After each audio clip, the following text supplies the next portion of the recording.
You're listening to the Breakaway Breakdown podcast, where we bring you interviews with some of the top ropers in the country, news about what's going on in the fastest sport on dirt, training tips for you and your horses, and so much more. I'm your host, Casey Allen. Let's jump in. You guys, it is the final countdown. We are less than 3 weeks away from the National Finals of Breakaway Roping in Las Vegas. And by the way, Breakaway Roping Journal will be on the scene, keeping up with all the action if you cannot make it out in person. But that's not what we're talking about today. Today, we are talking about one of the cowgirls who will be in attendance at her second NFBR in just a few weeks.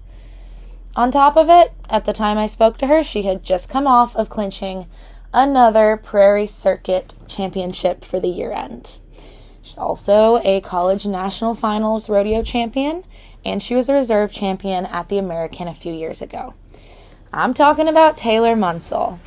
I think you guys are really going to love Taylor's perspective on life. She has such a great mental attitude, and she seems to have fun everywhere she goes, and I've always really loved that about her as a competitor. So, we are going to jump right in, and I am going to tell you guys more about fastback ropes at the commercial break, because they are the reason this episode is possible today. Let's jump right in.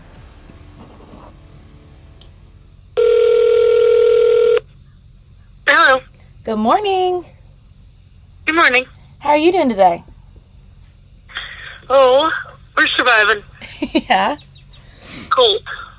It is kind of chilly out. Yeah, I think it's barely above freezing here. Jeez. Did you guys get all that rain this weekend? Not. I got rained on at Duncan during the circuit finals. It poured on us. But here at Alva, we didn't actually get hardly any of the rain. I gotcha. So what are you up to? Are you just taking a little break now, training some horses? What's been going on? Yes, not much of a break, but going to the vet a lot lately. Getting horses, trying to get everything sound, and riding a bunch of young horses, trying to get a bunch of horses that got left home rode down and going again. I gotcha. So let's backtrack and talk about kind of your year, because you had a stellar season, but you were really quiet about it, I felt like. You were just consistent everywhere. Yeah, I had a really good year that wasn't really honestly that good. I was struggling with horses. My bay horse was hurt for a lot of it, and I barely got to bring him out. And then my sorrel horse, we had him in the vet 3 different times, and I was mounting out on other people's horses and ended up only having my yellow horse there at the end. And honestly, I didn't really rope super great, but I really capitalized at a lot of the big 2 and 3 head rodeos, which is really where you need to. Mm-hmm. Gotcha. But yeah, it was it definitely wasn't flashy, but I was really happy with how it turned out with everything else I had going on. Heck yeah. So did you start right when the season rolled over last year, or did you take a little bit of a break before the finals last year? I took a break. I did not enter anything other than circuit finals, and then I actually missed the books on Fort Worth last year because it was the same day. Our books are only one day in the breakaway instead of a week for the big rodeos like the guys are, and it was the day that right after the finals, my sorrel horse, he come up 3-legged, couldn't walk when I rode at the finals. And I was gone, so somebody else had him at the vet, and I was on the phone with vets, and they were possible career ending and all this stuff, and I completely missed the books on Fort Worth last year. So I had a really late start on the year compared to everybody else. My first rodeos back were Houston, or San Antonio and Houston. Jeez. So what did you do mentally to kind of come from behind, and especially with the horse problems? I feel like your mental game had to be spot on to get through all that. Yeah, it's stressful. I just kind of stayed bared down with, I got 3 of them, and they're all good enough to win on. So tried to just stay bared down and not think about the fact that, I would rather be riding this horse here and just be thankful I had a horse to ride there. And I was lucky at San Antonio and some of those rodeos. I borrowed a horse that was really good from Hagen Hauk. He let me ride a mare of his that was really good when all three of mine got hurt during those. So I was lucky, and I just tried not to let myself get down on it and just kind of keep my head down. And I know there's a lot of rodeos left and a lot of year left. So who'd you haul with this year, Taylor? Samantha Fulton. Okay, all right. So both in the rigger going to the finals. I feel like she had a quiet year also. Yes, she had a really good year at the beginning, and she had a really good year all year. She roped good. It was just kind of like she was roping good, she was winning money, and everybody else was also doing the same thing. Yeah, so you've been out there is this your third NFBR, or did you skip the first year? I skipped the first year. This is my second. Okay. So talk about the difference in what it's like out there for you guys, even just from last year to this year. We talked about this a lot, like rodeo in the summer. It's changing so fast. And I feel like I come in at a really good point because I kind of just started Breakaway and went to a few of the big ropings for a couple of years, and then they added it to ProRodeo. So I kind of was just coming in and adapting already to it, where it's really changed because a lot of these people, it's always been kind of like rope smart, use your head, win money. And anymore at these pro rodeos, with the amount of girls, the amount of talent, and the people that are coming back to the event and taking it more serious now, it's kind of a knife fight everywhere you go. There's not really much just being smart anymore. I mean, you got to max the barrier out, make realistic runs every time, and your mental game has to be great, because when you're doing that, you're going to miss a lot of calves and break a lot of barriers. Yeah. And you talked about building up that string of horses, and I feel like you've had to work really hard to get good horses under you and kind of keep them going. So just talk about how you've, I guess, put that string together and how you've gotten your roping to where you're so adaptable you can jump on different horses. Yes. Yeah, horsepower is crazy important now in the Breakaway. It's changed so much. You just have to have horses you can rely on so much, especially once we get out there on the road, because they get so many runs back to back without any practice in between. And with us, we're generally, we don't have to set the horse up for the run, so we sacrifice the horse for the run. So we're basically doing all things wrong and expecting them to still work correct to win. But yeah, I'm lucky to have the horses I have. Feel like I have a really good set for every setup and every time of year. I got Monster, which is the older bay that I've won everything on, when he was 2, and I rode him for like 7 years before I ever hauled him. That's the one I won second on at the American stuff. And then Ray, the yellow horse, actually raised, and he's a year younger than Monster. So those two come up about the same time, and luckily Breakaway wasn't big, so I didn't rush them at all. And I've got those two where I can pretty much, I know them inside and out and on every setup and how to use them. And then it was perfect timing. Colonel, the star horse, was actually sent to me to ride and sell. And after I rode him for a few months, I knew he was what I needed. He was going to be the staple piece of my career. And I ended up getting him bought. Heck yeah. But yeah, they're really important. I know I got 3 horses I can rely on, and that helps a bunch. So what was it about Monster that stuck out to you so long ago? I don't know. My dad bought him, and he actually was led through a sell ring, and nobody bid on him because he was really skinny. And my dad saw his papers, and they weren't bad, so he bought him for $200, and he told me, he's like, "You're going to want this horse." And I said, "Absolutely not," after I looked at him. And then he got fat enough to ride, and I was the only one small enough to ride him because he was so little, and I was 13 at the time. So I got on him, and the only thing he knew how to do was lope and stop super hard. So I ended up buying him for my dad. And I just always knew he was going to be good. And then when I went to college, I had a gray horse that was not very good, but Monster was really green. And I rode them both at a jackpot, and Shelby Weeder, Rose now, was there, and she was like, I don't care what you do, get rid of that gray horse and ride that bay horse because he's going to be good. He's going to be what you need. And from that day on, I sent the gray horse home, never rode her again, and only rode the bay, and things just worked out. I love that. That's taking advice to heart right there. Yeah. It was pretty dedicated to it. I knew he was going to be better than anything I'd ever rode. I just didn't know what I was doing at the time because I wasn't a breakaway roper until I went to college. Really? Yeah, I just team roped, and then I always handled the rope good enough that I entered the breakaway at like high school rodeos and stuff. Okay, I didn't know that. Yeah, it was definitely not something I ever focused on. And when I went to college, Stockton Graves, my coach was like, so you know, I'm recruiting you to be a breakaway roper because there's no money in all-girl team roping. That's insane. So what did that adjustment period look like, transitioning into breakaway? A lot, because I had the reconstructive shoulder surgery at the same time. That casual detail.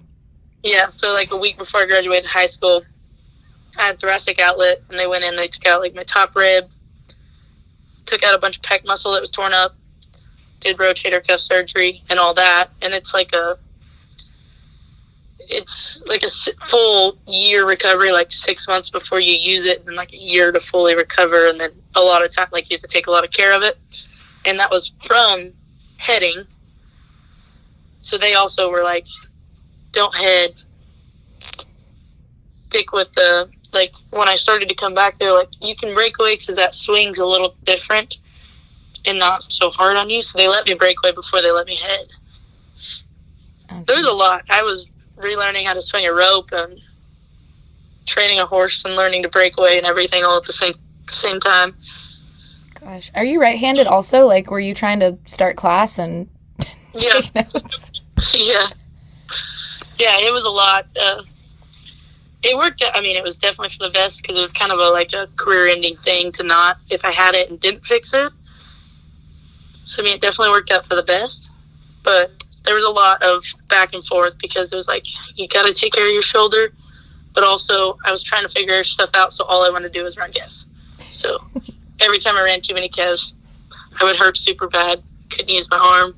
And it took me a while to figure out the balance of how to take care of my shoulder and practice to the best for myself and my horse. Is that something that still comes up that you have to take care of? Yes, my shoulder is constant caretaking. Like, I work out a bunch. I have all kinds of gadgets that I use on the road, like I get AcuPost and MyoPost. I have to stay up at the chiropractor because they rerouted muscles in the front of my shoulder, so everything's kind of tight and pulls forward and pulls out of place. To get massages, to keep everything worked out. I go to the gym a bunch on the road. My hauling partner, Sam, and then her sister at the end of the year, too, was hauling with us. And they got really good about going with me, which made it a lot easier. Yeah, I bet that driving's brutal. Yeah, the driving is it's a different type on it, but it's very hard on it. And I can really tell, like, the end of the year whenever we're super busy and I don't have time to take as good a care of it. You can really tell. Jeez. But my winters are spent pretty much taking care of my body so that during the summer I can wear it out and then start over again. I mean, girl, I knew you were gritty, but you're like a dang bulldogger or something. Yeah.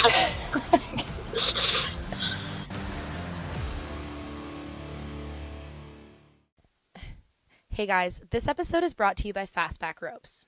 Fastback Ropes was created in 1995 with a single mission in mind, to build the best rope on the market. That will always be their number one goal, according to Fastback Ropes. They believe it's important to focus on building the best product possible and treat customers with the respect that they deserve. Now, besides being a great company, they feature 2 ropes that I think you breakaway ropers are going to like. The first is the Edge, a 4-strand calf rope. It's made of texturized poly. It's a tough and durable rope that stands up in all conditions and outlasts the competition. The other rope that they've come up with is exclusively for breakaway ropers. unlike the Edge, which was offered to calf ropers previously.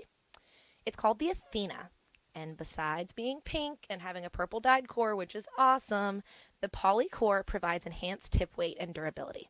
It's a tough and durable rope that stands up in all conditions and gives a snappy finish and close. Make sure to check out fastbackropes.com for more information and to get your ropes. Okay, so how I need to like dissect your brain now. Because I was going to ask how you went from team roping to when I first met you and knew you in college and you kicked everybody's butts in the breakaway. So what did your schedule look like? What were you mentally like fighting through to go from the injury, team roping, to kind of whooping up on everybody in the breakaway? Well, it was a long process. The first year was terrible, actually. So that first year I held Monster at the college rodeos. I rode him at 8 of 10 rodeos. I rode that gray at the other 2 right in the middle. And it was really sucky for me because I broke the barrier at the first 7 rodeos I rode him at, and I made the short round on the gray the two rodeos I rode her at. So it was pretty disheartening until finally I had already put my mind to it. I was going to ride him. And at the very last college rodeo that year, I think I made the short round, won the short round, and second the average. And then it just clicked. And then I was like, okay, I kind of like this. And then after that first year was kind of spent fighting, trying to figure out what worked best to take care of my shoulder. And then the next year I started working out with one of the football trainers here to help me like make a workout that helped me build muscle in my back and stuff without hurting my shoulder and everything. And then I stopped practicing so much and started kind of practicing with a mindset instead of just numbly practicing and running as many calves as I could. I started like going into practice with a game plan on each horse. And as soon as I executed it, which is now it's usually in 2 to 4 or 5 calves, and then quitting there. But it was a lot because a college kid at that age and figuring stuff out, all I wanted to do was run millions of calves. That's what I was going to say. I mean, 18, 19 years old, that's a hard adjustment life period anyway, on top of changing events and being injured. Yeah. And Stockton was really good. He helped me a bunch, and he was really my style of coaching, just very dry and like straight to the point. And he could just tell me when, like, hey, honest to gosh, hey, you're being an idiot. Pull your head out.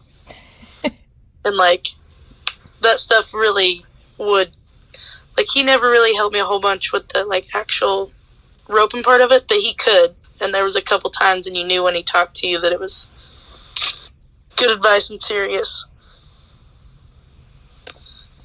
But he kind of helped me a lot with staying on course. He wouldn't let you spiral out. Mm-hmm. And that's a lot too, like being able to take constructive criticism, like you said, from somebody that doesn't do your event mainly is still pretty important at those deals. Yes.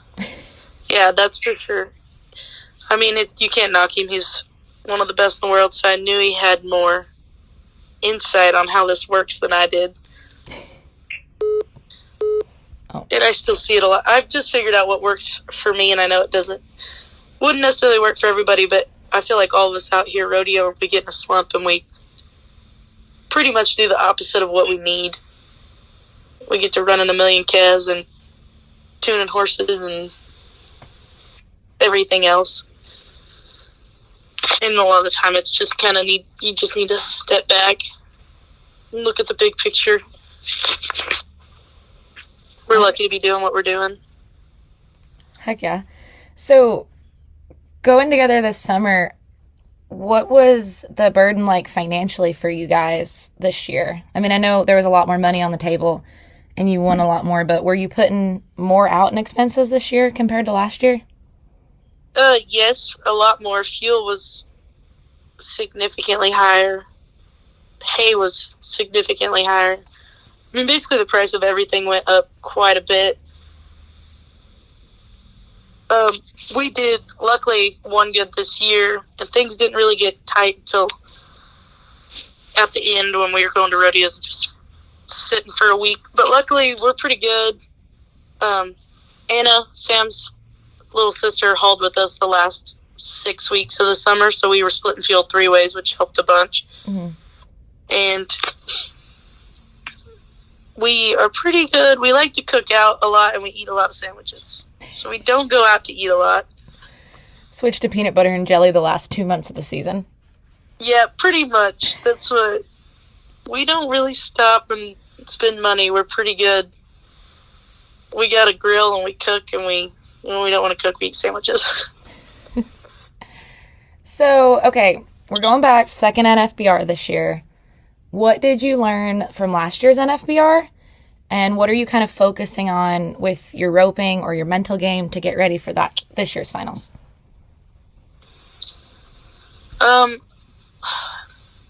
Last year, it was a mental battle for me because last year, like 2 weeks before I left for the finals is when I found out Monster had a torn suspensory and wasn't going to get a go, which is the bay. Mm-hmm. And that's the one I planned on riding. And the sorrel horse Colonel's the one I ended up riding.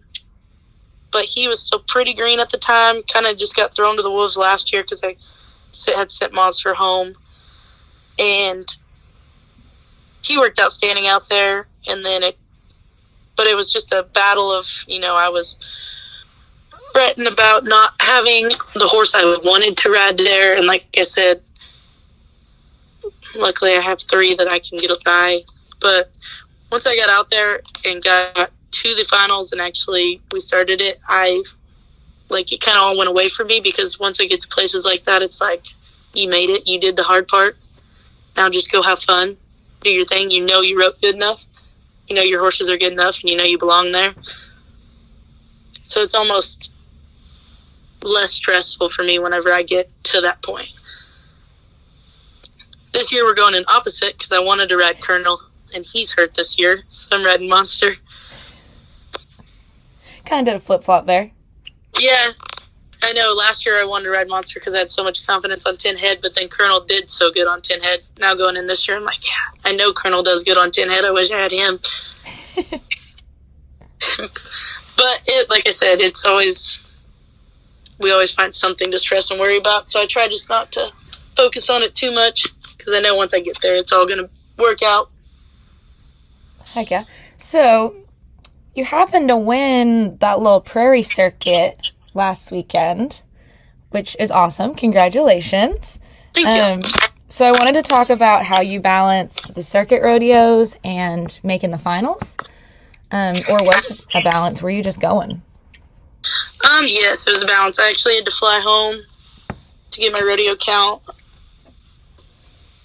It was not super bad for me because luckily I won good at the circuit rodeos I was going to, so I just had to worry about getting my count in, and it wasn't bad at all. I think after the California rodeos, I left my horse with Sam, my home partner. They have a place in Arizona. I left him in Arizona with them. I just flew home for Ada, and then I had my yellow horse at home, so I rode him, and then I flew back out there to meet her. And I think I flew home from, right before Pendleton, I flew home for Claremore. My yellow horse was at Pendleton. I had my bay horse at home. So I had a lot of help, my family obviously picking me up from the airport and helping me get to the rodeos and take care of my horses and keep them in shape that were at home. But yeah, you definitely can't do it on your own, but I was lucky this year. I didn't have to stress too much about it. Mm-hmm. And then I didn't look at what kind of leads you had or where you were at going into circuit finals. Were you sitting number 1 or did you win enough there to get it done?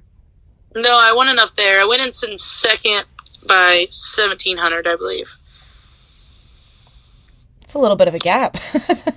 Yeah, and then I missed my first one. We actually the top 4 girls all missed their first ones. So then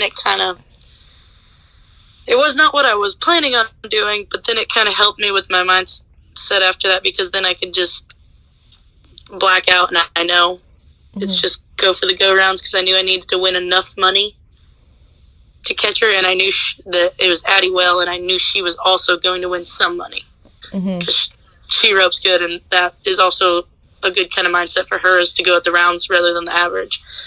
I ended up winning the second, third rounds, and then enough people didn't do good in the average. They actually ended up still winning third in the average. That's awesome, though. Talk about going for the go rounds. Just go ahead and win them both. Yeah. I drew really, really good calves. I will say that. I drew Christy Broderick's calf in the first round was pretty soft, and I drew him in the second round. And she's like, man, he's a great one if you know him. And I was like, yeah, I wanted him. And then after I ran him that night, I won the round. She's like, she had drew another soft one that she broke the barrier on. She's like, man, why don't you just go ahead and draw my calf again tomorrow night? And I said, I'm saying it now. I'm drawing your calf again tomorrow night. And sure enough, I did. So. That's awesome. Christy's like the circuit director also, right? I noticed she organizes a lot. Yes, she does a whole bunch for us. She's like we don't technically have circuit directors, but our spokesperson for the Breakaway that kind of relays all the information between the WPRA board and the Breakaway ropers and everything else. I can't even imagine. Did you drink your coffee this morning, Taylor? I did. Okay. I love talking to you guys in the mornings because, like, you're still kind of half awake, like... Yeah.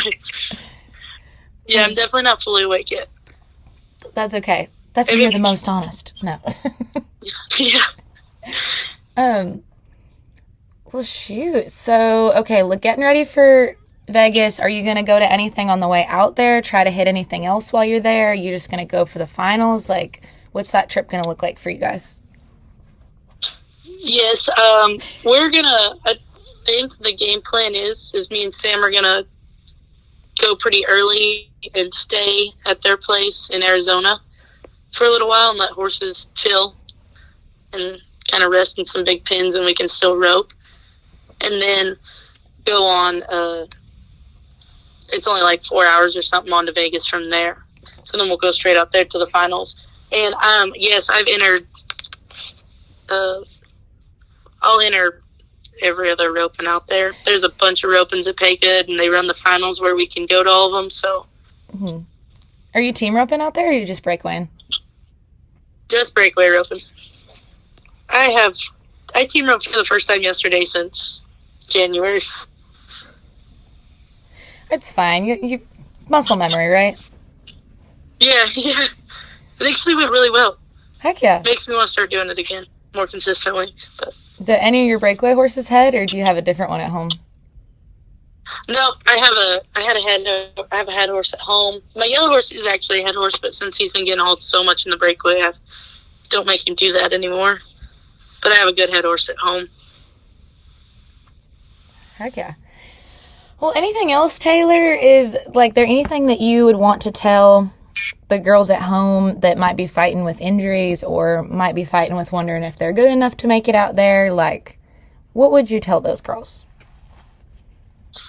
Well, for anybody fighting with injuries, the biggest thing for me is that whatever the, like, diagnosis is from the doctor, however they tell you your recovery is going to go, that's worst case scenario, not best case scenario. So you can be the best case scenario on it, as long as you do the work and take care of your body and stuff, and you can come back from those injuries a lot faster and a lot better than what you think you can.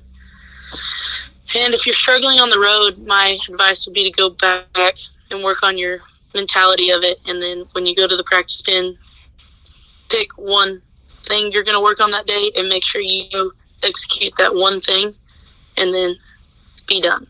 And then the next day, try to improve on something else.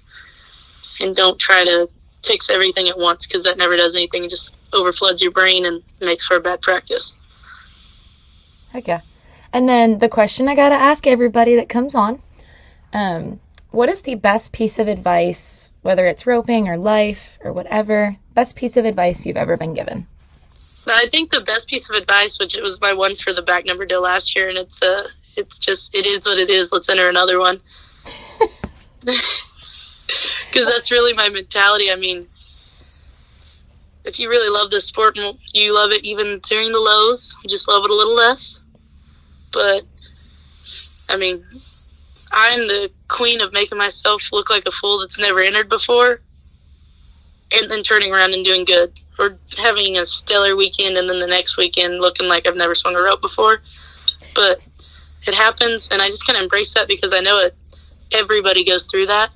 So if I take it with grace, I want everybody else to kind of see like, oh, hey, it happens to them too, and they don't get down or throw a fit. I mean, it is what it is. We get enter another one. So I feel like that's your personality motto. Yeah, it is. It really is. If you guys want to hear more from Taylor, we are going to be posting some videos of her on breakawayroping.com within the next couple weeks for you guys to watch, where she is practicing to get ready for the NFBR at the one and only Larry D. Guy's house. We also have a roundtable in the works where we have 5 of the NFBR qualifiers in one room talking about getting ready for the NFBR, and I cannot wait to share it with you guys. That's all I've got for today, but be sure to check out fastbackropes.com if you're in the market for a new rope, and check out the Edge and the Athena.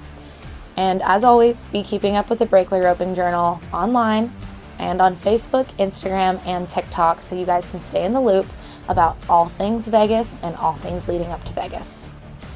Until next time, we'll see you guys.